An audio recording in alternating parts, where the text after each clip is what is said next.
Breaking today, Prince William doubles down. According to multiple sources, it's now a matter of when, not if, he strips Prince Harry and Meghan Markle of their royal titles, but they're not going to be the only one. Fascinating reporting coming from News Nation, the US news channel, and its head of entertainment, Paula Frolic, who reveals Prince William to change the monarchy forever, no titles for Beatrice or Eugenie.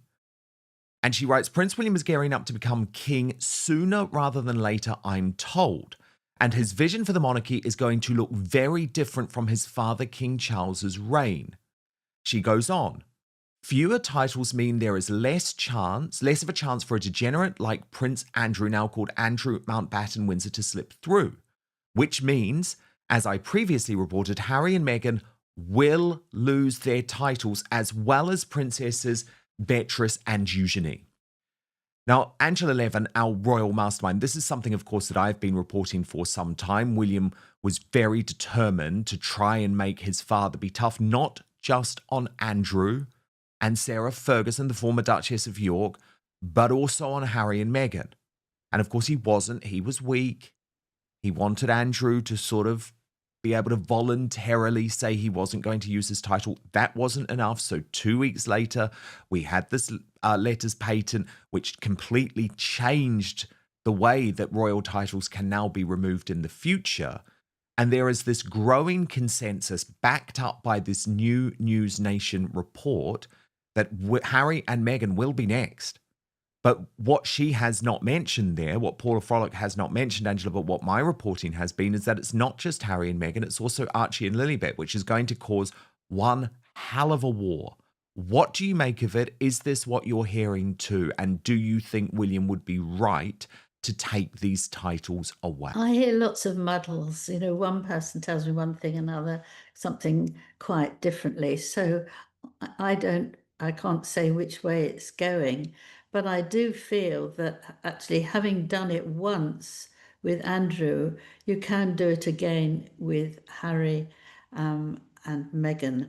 I would be delighted if that happened, because they have pushed everything beyond the end of the wall, because they just try and take people for granted that they're going to let them have what they want in the end, whether it's 24/7 protection or it's just going to be nasty like that. And Meghan's actually threatened that she's going to take out some sort of terrible thing if it does happen, that she won't allow that to happen. But we'll see what the fight is when it gets going. But they have pushed themselves so far. They have behaved so badly. They still are.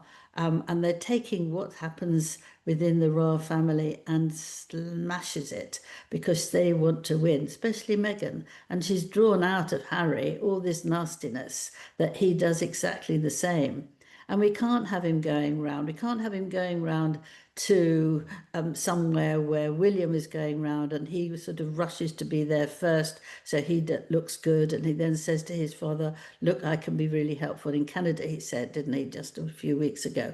So he's just playing. It's just playing. And Meghan just thinks she's too wonderful to be left out of it. And she will win because she'll go to court if she doesn't keeps her title. I don't know, it's very hard. It's very hard to lose your title.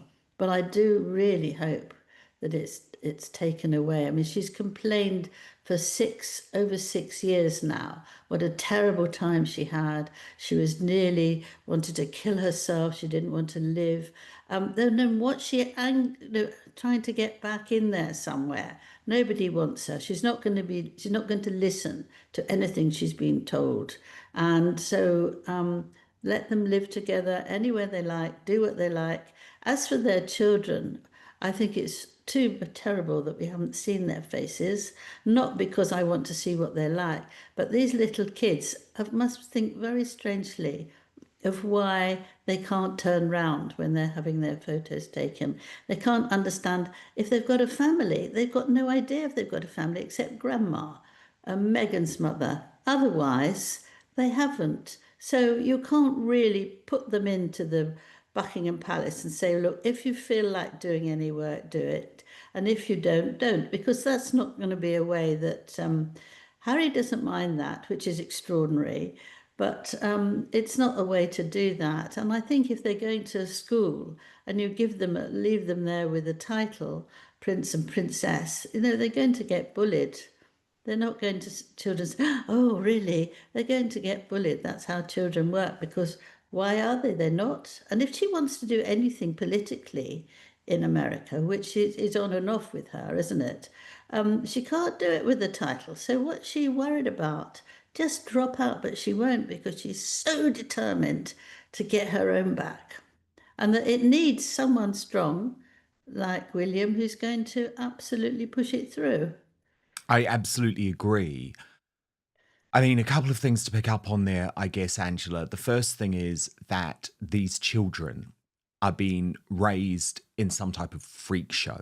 It's like they are Michael Jackson's children who were paraded to the world but Hung covered down up in outside the masks. window. Yeah, but then remember, he covered their identities and their faces in masks.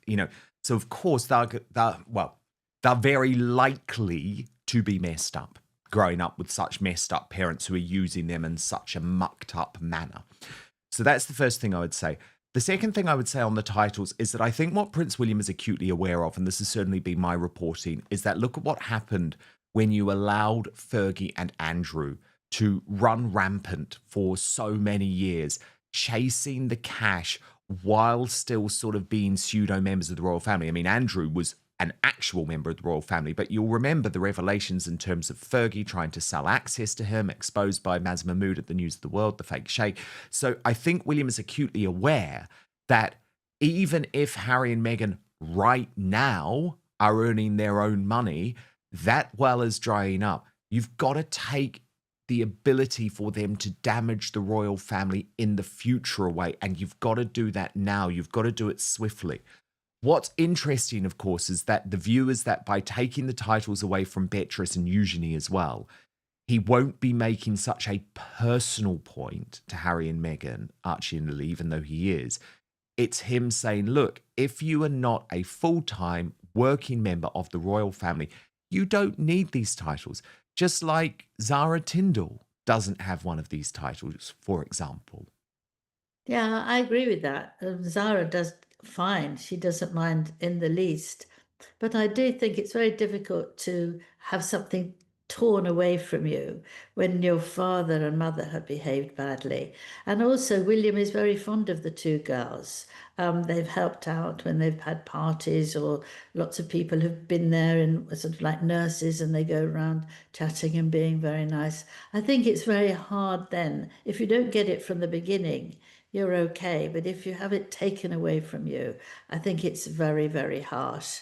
And maybe he'd slightly think better of that. I have heard, though, that apparently they will be invited to the Christmas party, the two girls, Beatrice and Eugenie, they will be invited to that, whereas their parents won't. That's embarrassing, isn't it? I think it's the right thing to do because you can't actually punish children because their parents are so badly behaved, can you? No, but I it's think very sad for very them because they difficult. have to make that almost impossible choice on Christmas Day. Do Mm. they make the decision to be with the royal family, which is obviously something they believe in very strongly, and be with their relatives, or be with their parents who they do love, but Their have had a parents very might not be difficult time? together either, No, might they? no, No. maybe not anymore. Angela, King Charles is coming in for a lot of criticism, though. A lot of folk are saying that amidst his health battle, and we know how serious his cancer now is, he has not really handled his reign in the most appropriate manner. And this new reporting from Radar Online suggests that he's actually now so in his shell, he only really listens to Camilla, to Queen Camilla. So let me take you through their reporting, Andrew, and then, of course, I'll get your reaction as Queen Camilla's biographer. Radar Online reports King Charles is doomed to remain pig-headed and stubborn to the end, as only one member of the family is capable of challenging him on any of his decisions. A senior household source told Radar Online the dynamic is well understood inside palace walls. They claimed His Majesty is set in his ways, often to the point of stubbornness. If anyone is going to push back, it's the Queen, as in Queen Camilla. She's the only one he listens to when he digs his heels in. It goes for everything from his cancer treatments to his treatment of his sons and wider family. Another longtime aide echoed the view, saying Charles has a deep sense of certainty about how things should be done. It can come across as pig-headed. Camilla is the only voice that can consistently pierce that armor. So, Angela, I mean, firstly, is it fair to describe King Charles at the moment as pig-headed and stubborn in terms of the decisions that he's making? And secondly, as someone who, has spent all that time following Camilla and her influence, is it true that really now she is the only one who can get Charles to see sense on particular issues? Well, the first one, I think he's a marvelous man. I really do. I spent a year with him, and I went round to all these things that he was talking to young people, and he actually really, really cares that young people actually can find something that they can work on and they can do very well. I had dinner there, and the guys there just started learning how to be waiters, and they looked very ill, and they'd been sleeping on the street, and there they were serving me and other people with dinner. And the reason was, King Charles told me that I feel that they might want to do something, but if they really want to do it, they have to absolutely do it properly. Now, it's very hard to get a job to do anything that you want to, because it's difficult if you haven't had experience. So I always give them a year's experience in one of the houses, and so that they've got every chance to go ahead. And I thought that was wonderful. I'd never heard anybody say that, and I thought it was a wonderful meaning of his. I think he cares very much. He's going everywhere. He's booking to go to America in the middle of next year too. So he can't be that ill. Otherwise, I don't think it would be mentioned. But with with Camilla, she has very strict rules for herself. He did listen to her right at the beginning, actually, when someone says, you've got to show her, you've got to take her out, you can't keep her hiding. And he listened to that, and he stopped arguing with people when they have meetings because of her. But she doesn't interfere. She doesn't actually tell him how he should be as a king. She actually looks after him and tells him that he might feel not so well, or could he have an early rest. She told me she took all her things that she was going to do from Prince Philip, who she watched very carefully, and she felt he was just right. He walked just behind the Queen, and she never pushes herself ahead of him, and she would always let him deal with the work, with the country, with all that. And what she would do would be to look after him as a human being. So that's what I know about that. I can go on a bit longer, but you probably got no time. No, it's fascinating. It really is fascinating. And of course, Catherine obviously views her primary role as well as being there to support William. And I think it's very, very different to how Meghan views her role, for example. It doesn't, yeah, exactly. Harry does everything for Meghan, but Camilla watches her husband, and she actually does anything she thinks he needs for him. She doesn't do it for her. She fits in, and she thinks it's very wrong for someone to tell him what to do when he's been in this work for a very long time and waited a very long time while his mother was doing it. And she has nothing to do with that. She won't get involved in that at all, even when sometimes the aides come up and say, look, he's in a bit of a mood, do you think you can help? Well, she waits, she doesn't just say, of course, and go stomping in and tells him, stop that nonsense now. She's there she loves him to bits, and she's there to give him warmth and support, not for her to take over. Angela Sarah Ferguson, said to be plotting a major interview. Also, rumours that she's touting a book, a tell-all book, but looking for 10 million that's what she wants, Angela. I mean, it wouldn't have been the first time that she's released a book. I guess what the issue is here, Angela, that the view within the royal family is, well, the only way the Americans are going to pay these six-figure sums for a one-off interview, that would likely be Oprah Winfrey, someone who I think is completely discredited after that interview with Meghan Markle. But, she remains a friend of Fergie. Certainly no friend of the British royal family, so she's a risk. But, when it comes to a 10 million advance for a book from someone who's already written more than one autobiography, she is going to have to spill the beans, Angela. And that's where the fear from the British royal family comes from, because it's probably not going to be good enough anymore for her to just go along with her line of like, oh, the late Queen was wonderful, Andrew's the best husband in the world. No, no, no. If you want that moolah, if you want that dosh, the Americans are going to demand dirt. We saw it happen with Meghan and Netflix, for example. So is she a risk, Angela, now? Is this woman now a danger to the British royal family?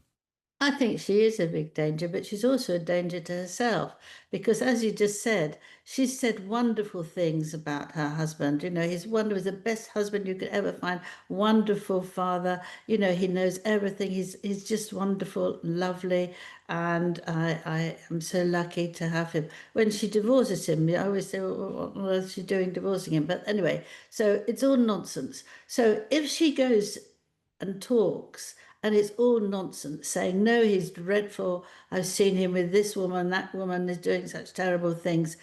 Um, it doesn't make sense to herself. So she looks an absolute complete idiot. So she's got to try and think somewhere in the middle where she's not upsetting the children, and where she's actually looking after herself a bit, but is telling the truth. I can't see how she could do it. I think she's going to take the very happy, everything's wonderful line and just say she didn't know about most things, but nobody will believe that because of what she's done and taking her children to see him when he just came out of prison, I mean, all those things. But I don't think she will let out much. She's a very cunning woman, isn't she? So I don't know what we can do to listen about it, but actually someone can give you 10 million, but then if they give it to you, you can say, actually, I don't know that much. I'll try and help you, but I don't know if I will. So, I think it'll be a terrible mess. She's got to find what she doesn't want to dig up.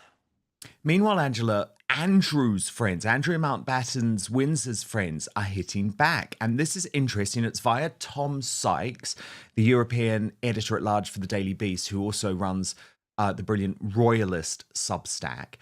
And they're sort of mocking, in a way, this idea that he might sit for a deposition, and also the UK Prime Minister, Keir Starmer. There's some really in-depth reporting here from Tom Sykes. I'll take you through it, Angela, then get your reaction. He writes, Andrew's friends say there is no way on earth he will ever voluntarily sit for a congressional deposition, an exclusive insight that lands just as lawmakers in Washington grow increasingly infuriated by his silence. One close friend of Andrews told the Royalists that representatives on the House Oversight Committee were merely showboating and issuing self-aggrandizing press releases, insisting they knew the former prince would never agree to testify and could not be compelled to do so. Another friend said, I hate to state the obvious, but no, he is not going to do a deposition in Congress. And in particular fury about Keir Starmer in this. He is the UK Prime Minister, of course. And Starmer said when asked about Andrew that if one has relevant information, you should be prepared to share it. But it was met with eye rolling from Andrew's ever-shrinking circle. Isn't it incredible, one told me, that just as there's talk of a leadership challenge against Starmer, he suddenly decides he's the hammer of Prince Andrew. But this is where things get a bit more interesting, Angela. Andrew's allies have long argued that he is a convenient political piñata. They made the same complaint when the House committee sent that letter. And they go on to say that in their view, Starmer has decided to join a pile-on. Where the saga becomes more constitutionally fraught is in Andrew's friend's insistence that Britain will never prosecute him. Now, remember, that's something Andrew Lowney has been saying. The author of Entitled believes that Andrew will end up in jail one day. However, this friend of Andrew says he is the brother of the head of state. He is a lineal heir to the throne. He has had plenty of conversations with Charles over the whole thing because Charles signed off on the payment, meaning the £12 million that went to Virginia Giuffre. The argument essentially is that if Andrew discussed any part of the Giuffre matter with his brother before or after Charles became king, then the monarch is now entangled in that knowledge. Any prosecution in Britain could pull the king directly into the process as a material witness. Cue the ghost of Paul Burrell. When Diana's former butler was charged with stealing hundreds of her personal items, the case collapsed overnight when Queen Elizabeth II remembered that Burrell had once told her he was safeguarding items for the late princess. The monarch is the court and the prosecution evaporated. Andrew's allies insist the parallel is accurate. If the king were drawn into a legal case involving his brother, the same constitutional tripwire would be triggered, because Andrew could simply say he discussed everything with Charles, and this is why Charles refused to meet Harry while his case against the government was going on. And then what? Cross-examine an ailing monarch in his own court? Yeah, right. And that's why Tom Sykes concludes inside the palace there is no appetite for Andrew to be dragged into an actual courtroom after already being strung up on the virtual scaffold of public opinion, and the last thing King Charles needs is for his disgraced brother to ignite a constitutional crisis. So I found that fascinating reporting, Angela, from Tom Sykes. Do you agree with what he's saying here? And is that why there is a certain arrogance from Andrew's circle saying, well, you can say all you want. You know, you can say all you want. We're not going to America. We're never going to return to America, which means there's no way he can be dealt with in America. And the idea that he's going to be dealt with criminally in the UK is for the birds, because it would mean a king having to testify at the trial, which is impossible in our system. Well, actually, in America, they're not allowed to actually give people the problem in another country. It's not, they can only do it if they want to. So why should you? I mean, I don't like Andrew at all, but if you don't have to do it, why should you? Why should you? I don't understand that they're making such a fuss.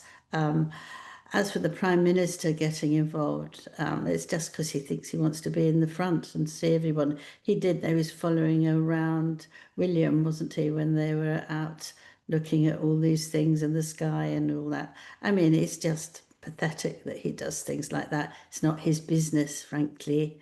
As for the king, I imagine that the king has got the sense to say to Andrew that he doesn't want to know all the detail. He just doesn't want bad behaviour, because he's done that with Harry. Harry's tried to go in and started going through the detail, and he won't listen. He won't even see him. And I think the king is just the same. He's got, he's been around for a very long time, and I don't think he would actually say, well, sit down, dear, and tell me all about it so I can try and make it better for you. He wouldn't, because he would know that if he was talking in a court, then he would have to be called and he would have to say what he knew. And that would be absolutely, I don't know, terrible. Indeed, and this is the issue. This is the issue with it all, and this is why a lot of people just hoped that this would go away, of course, because there are risks of constitutional crises, and that's Yeah. also why Harry was so stupid in terms of thinking that if he kept putting his father in this position, it was going to be good for him. And now another letter has been sent off to the UK Home Secretary, meaning, I believe, any communication at the moment between Harry and Charles is impossible. It's constitutionally impossible. So the guy's a joke, because he says, oh, I'm coming over to look after my father, but actually you're not. You're not, because you're going with this ongoing security battle. But look, absolutely fascinating stuff. Thank you very much, Angela Levin, our royal mastermind, who is, of course, Princess Catherine has urged the public to show greater compassion and understanding toward people living with addiction, calling it a complex health condition that should be met with empathy rather than judgment. Her message was released in support of Addiction Awareness Week, an annual campaign run by the Forward Trust, a charity for which she serves as patron. She helped launch the awareness initiative in the year 2021 and has since continued to back efforts to reduce stigma and improve support for those affected. The campaign has revealed new findings from a national survey showing that 1 in 10 adults in the United Kingdom has experienced some form of addiction, including problems related to drugs, alcohol, prescription medication, or gambling. Among those who have struggled, between 1/4 and 1/3 said they would find it difficult to confide in a close family member, a friend, a general practitioner, or even a partner.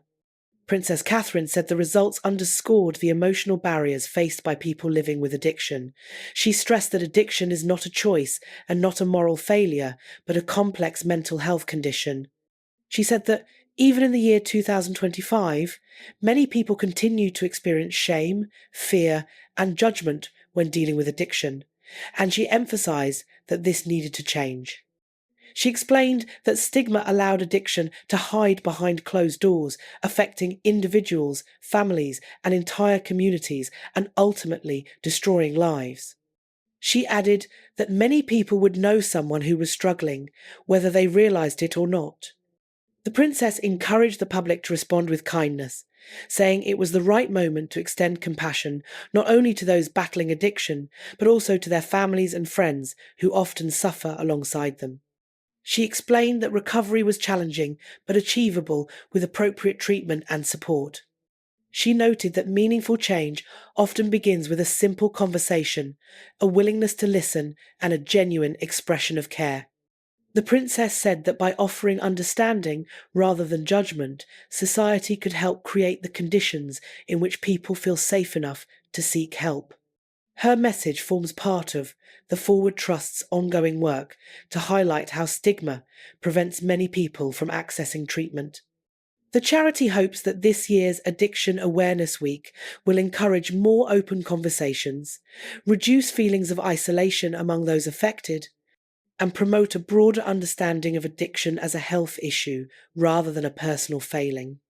Princess Catherine's comments reflect her long-standing commitment to addressing the root causes of social challenges, particularly those affecting mental health and family well-being. Supporters said her continued involvement helps draw national attention to issues that often remain hidden, giving a voice to people who may feel unable to speak openly.